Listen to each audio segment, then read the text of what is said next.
Մեր մոտ մի քիչ ազատակ կանացված է համասարակը։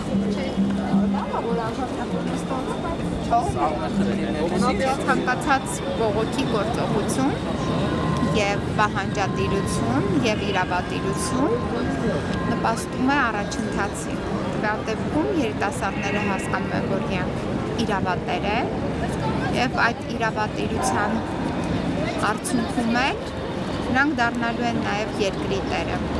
Ես էլ իրենցից մեկն եմ։ Պատրաստ եք նրանց կողքին նստել նստացույցի։ Իհարկե, այստեղ եմ դրա համար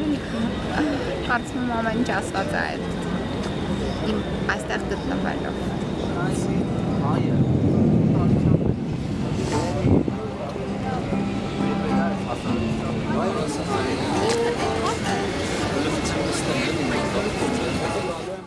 Ես նստացույցի առաջին օրվանից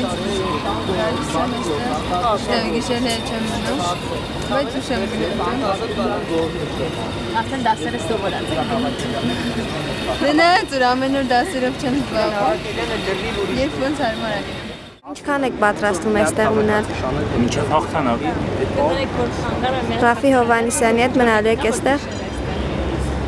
Չէ, գիշերը Ռաֆի Հովհաննիսյանը բայց նախորդ գիշեր այս գիշեր հանգստած։ Ինձ հացադուլի մնաց 2 կամ 3 օր։ Իմ հացադուլը հայտարարվել էր 6-7 օրով,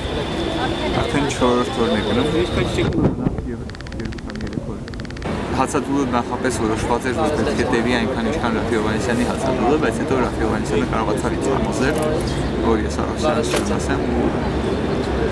ավելի կարճ հացադուլ իրականացնել, բայց հիմա կոնկրետ տվյալ պահին մենք ունենք ավելի կարևոր խնդիր, քան թե հացադուլն է, դա ոստիկանների հերթական անգամ նույն սցենարով իրականացված քայլերն են, ինչպես Մաշտոցի բուրակում էին անում, չեն թույլատրում վրան տեղադրել, չնայած գիշերը ցուրտ է ու անձրև է գալիս հաճախ։ Ու ես հասկանում եմ ոստիկանների դրությունը, որ իրականում պետք է բավականաչափ քաջություն ունենալ նման հրամանի չլսելու համար, բայց թող իրենք հիշեն, թե ում հրամանների համար են հետո գնում տուն ու ամաչում։